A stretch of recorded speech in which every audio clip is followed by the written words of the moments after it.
So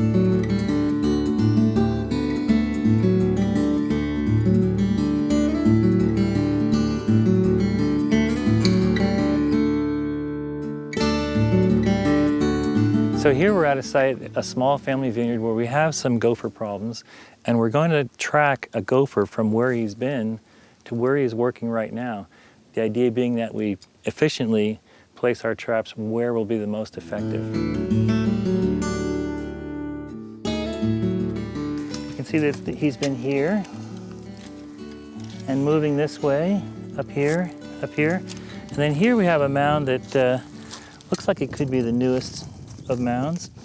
Again, we have a situation where we're on a hillside, so the mound is down here, so the burrow entrance should be in this area right here, and that's it right there. So we'll just open this entrance up. We're going to pull some dirt and soil out, clean this up a little bit. We find that the tunnel, instead of going straight in like this, actually turns to the right. So I'm going to use a cinch trap for this site.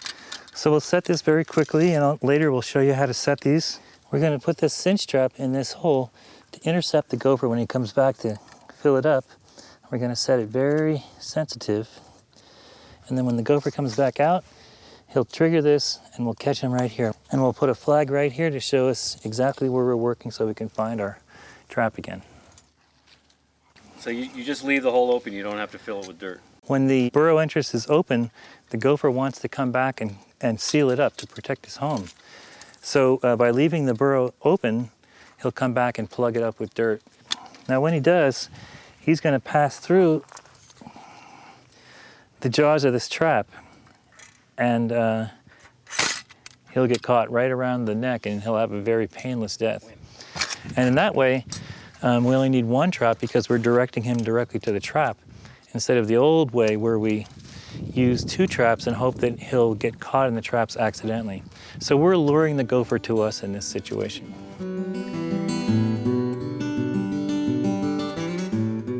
Okay, what we're looking at here is a small vineyard. This looks like a first-year planting, and we have a gopher that's been working all along the planting row here. And this sign of the mounds looks like a few days old. But as we work down here, we can see that this one has actually worked right under this vine. And you can see this vine's completely loose. In fact, what we're looking at is what happens when a gopher gets to a grapevine. There's no roots at all left down here. This vine's been chewed right to the core. So this is the grapevine that was eaten by a gopher. And then here's his mound right above the grapevine here. And as we see, this is kind of dry. He's moving down this way. As we look over here, we see some of these open surfaced holes. These are called feeding holes. And you can see there's a clear space around them. That's where they pop out and eat. And down here, we see all this soil that's been excavated. The dirt's coming out of this area right here. So the gopher just pushes out of this burrow entrance that my knife is in right now. And all this soil down here has all been pushed out from this hole right here. They work like little bulldozers. And all this dirt here has been excavated by the gopher. Although it may look like there might be some burrow entrances in here, it's actually all right up here. So it's open and clear, and we're ready to set our trap. This is a cinch trap. Very easy to set after you get the knack of it. And so we're gonna, once we set this trap, we'll always hold it by this bar here, which is kind of like a safety. Can't go off while you're holding that. We're gonna position it over to the right. Go for sensitivity and place our flag right here. Moving on to the next.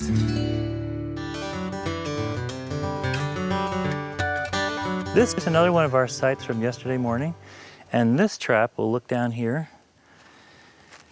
has gone off. And as I mentioned with the cinch trap, if this lever is in this up position, it's usually a good indicator that you have caught a gopher. So we're going to pull this out. It's kind of stuck, and there's a very large gopher on it. And this is the classic catch with the cinch trap. The gopher actually was caught right around the neck and probably died within seconds of being caught. So we'll see what we got here. That's how easy it is to take the gopher off. And so this gopher is probably a female gopher, again about 2 years old. And the reason being is that the head of this gopher is a little bit smaller than the body. Males are a little bit bigger. Nice compact area back here.